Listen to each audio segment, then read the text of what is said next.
Have you guys ever heard somebody say the following?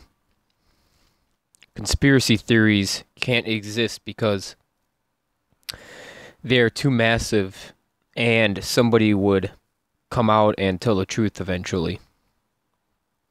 I'm sure you've heard it, right? You hear it all the time on mainstream media, even a lot of alternative media. Everybody seems to think that this is just such a great logical contention that's consistent and it's just been proven throughout all of history, right? So, this is just completely false, and it's based on, I would say it's based on sophistry.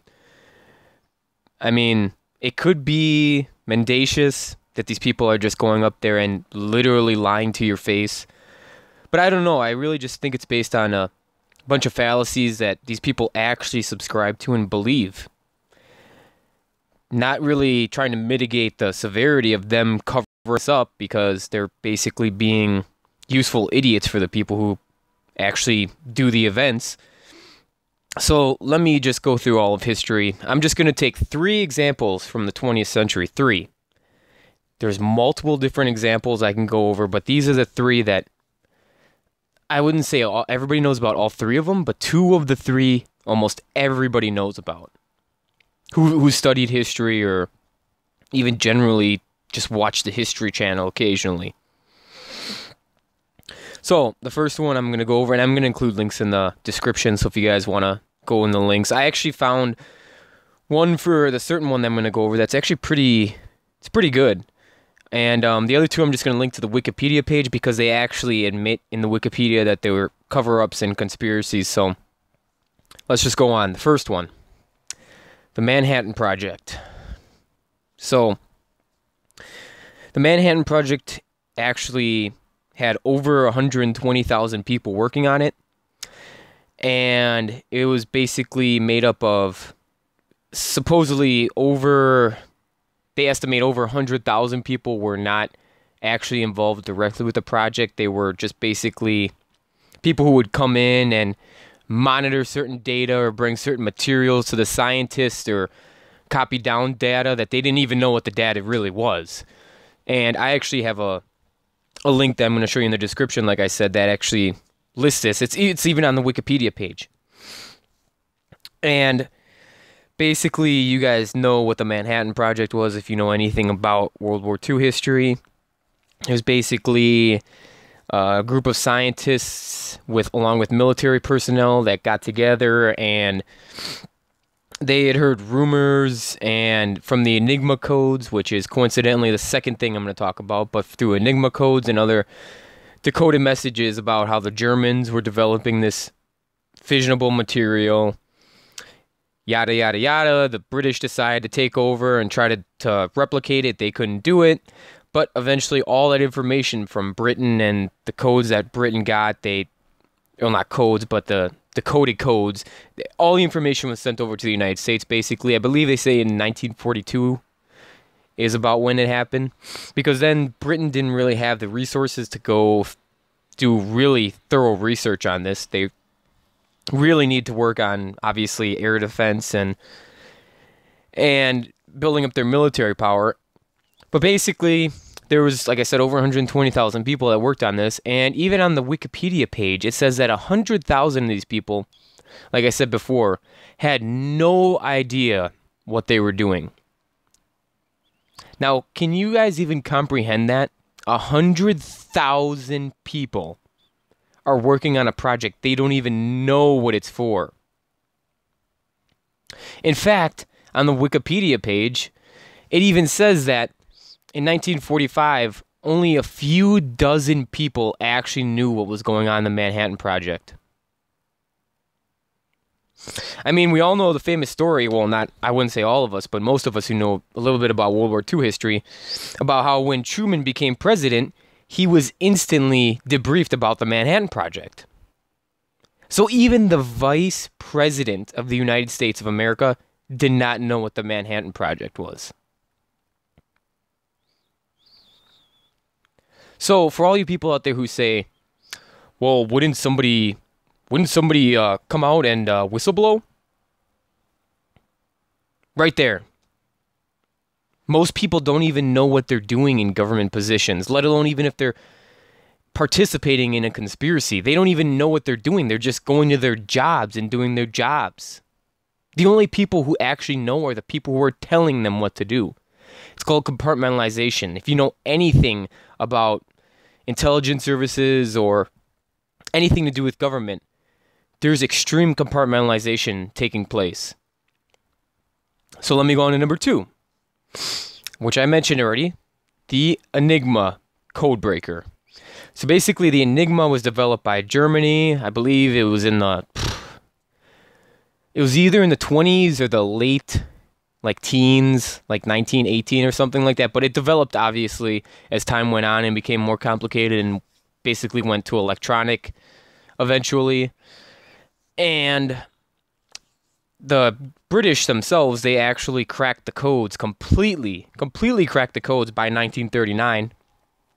And I don't mean completely in every single code that was sent out, but all the military codes were cracked. All the military operations, they knew what was going on by 1939. The Polish actually helped them come along really, really well and fast. It's actually amazing that the British themselves couldn't really crack the Enigma code until the Polish actually helped them out. And they were actually German defecting spies who took pictures of the Enigma machines, and it's if you study this whatsoever, and I'll include the link in it, you'll see it's just a lot of people knew about this. A lot of people knew. And it even says thousands and thousands of people worked on this machine. And they knew directly. They knew for sure. It wasn't compartmentalization. They knew what they were doing. But yet, we didn't know until the 1970s that this had even taken place.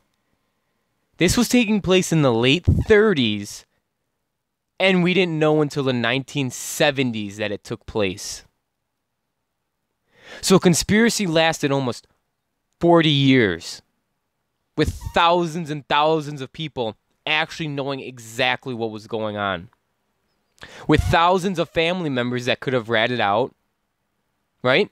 Or friends that could have whistle blew, but they didn't. And it's pretty obvious why they didn't in this case, because they'd be considered traitors, right? Easy. They had to do what they had to do. What, are you going to be a traitor and come out and tell government secrets? You scum. Right? There's multiple different things that they use to silence people, whether it be by maintaining them in a state of ignorance or just threatening them. Actually, in the Manhattan Project, I don't want to digress back in the Manhattan Project, but some people were actually threatened with fines up to $10,000 or even $10,000 to $15,000, I believe. Something like that, if they actually came out and whistle blew.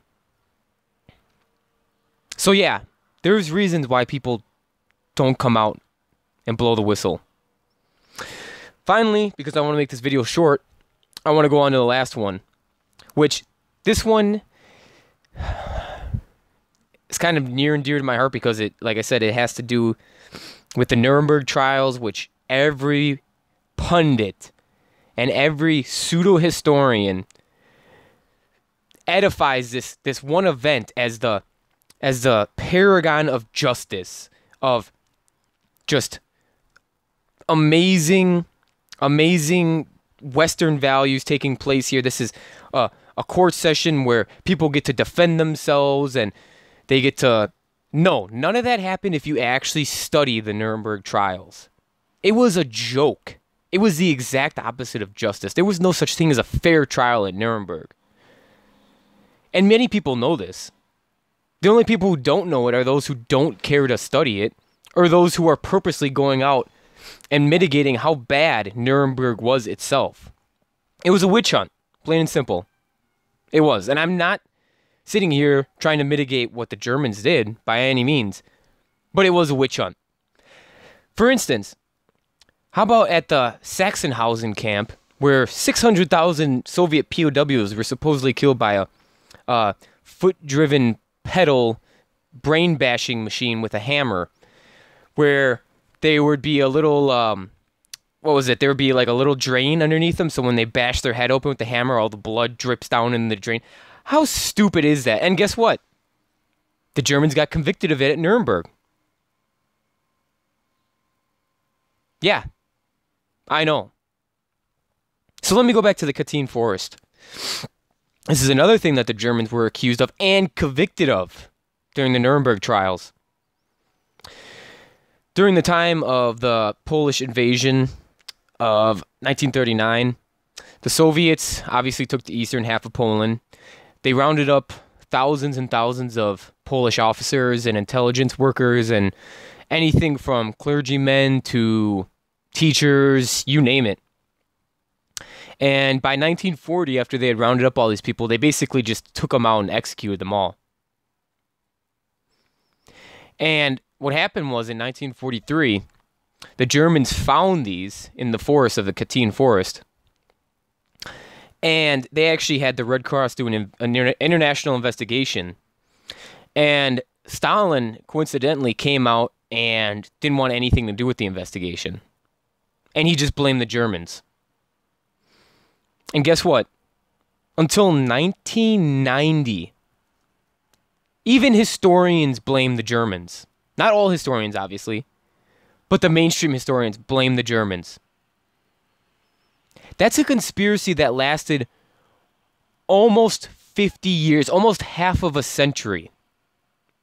And you're not going to tell me that only a few Soviet soldiers or NKVD were out there shooting people, right? You're not going to tell me that only a few soldiers were out there doing this.